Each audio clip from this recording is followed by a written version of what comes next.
Obscure Horror Soul Survivor Review.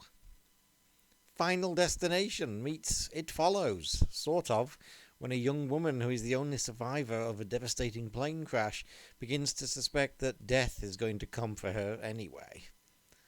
Hello and welcome to another video, and this time around I want to talk to you about Soul Survivor, a rather obscure little 1984 horror film that I'd never even heard of until recently, and recently picked up the Blu-ray, and I watched for the very first time last night.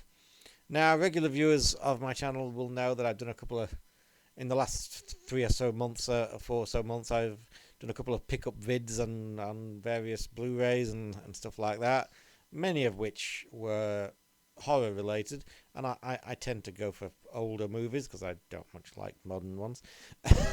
To be honest, some of them have not been a raging success. However, when you get to the point where you've seen everything and you're unearthing things, sometimes you get not very good ones.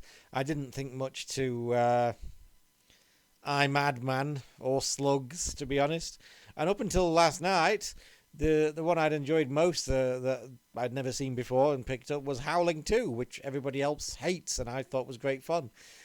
But I sat down and watched Soul Survivor last night, not expecting terribly much, partly because of not having some great success recently, and partly because it's one of those movies that there's literally nobody in it that you know. It's a very much a low budget, no name cast, never heard of or seen any of these people before in anything, which often is not the greatest start to a movie. Not in this case, I have to say. Soul Survivor was very well made. It looks great on Blu-ray, even though it's clearly a low-budget movie. It looks great. It's very well made, very well shot, very atmospheric. It's very well acted by the cast, especially the lead. Again, I think I can't remember her name at the moment. She only did one other movie in the late 70s. Don't really know what happened to her, but she gives a perfectly fine performance. She's very likable.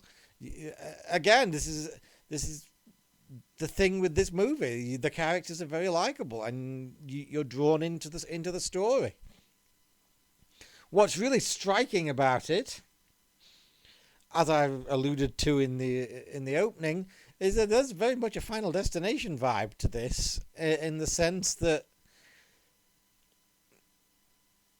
you know, she's the only survivor of a devastating crash that kills everybody else, and then strange things start to happen. The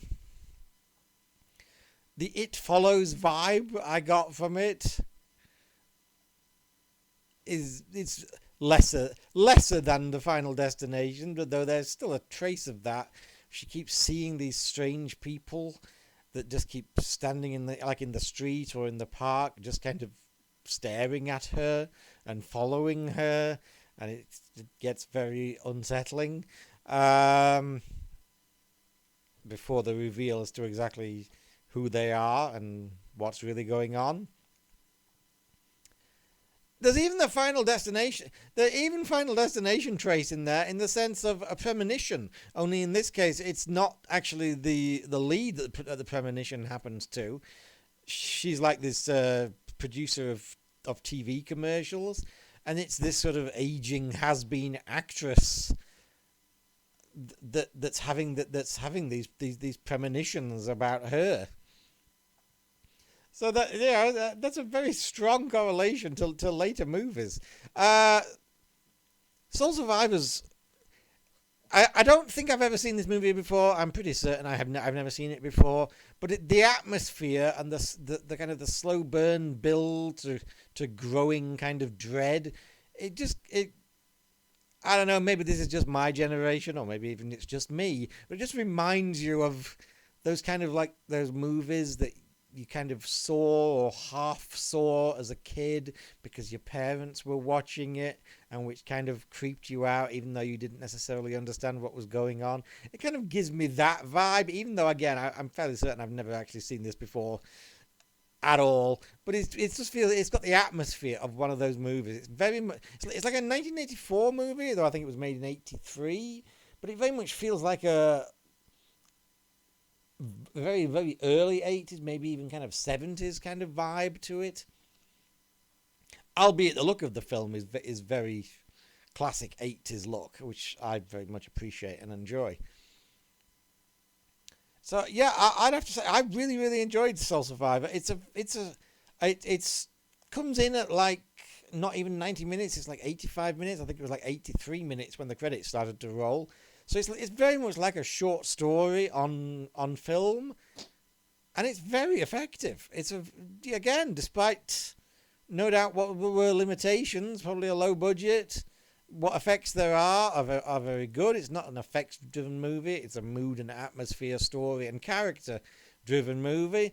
And again, the actors all acquit themselves extremely well, especially the lead. Again, I've never seen or heard of any of these people, and that's often not a good thing in an older movie. Especially, not a good thing in a modern movie either, is it? But again, the actors acquit themselves very well. It's very well written. I really, really enjoyed Soul Survivor. I'd never even heard of it. I think somebody may have recommended it on YouTube, possibly Cobwebs, maybe not, maybe somebody else. That was why I picked it up. And it's been a couple of months since I've picked it up, and I've only just gotten around to watching it.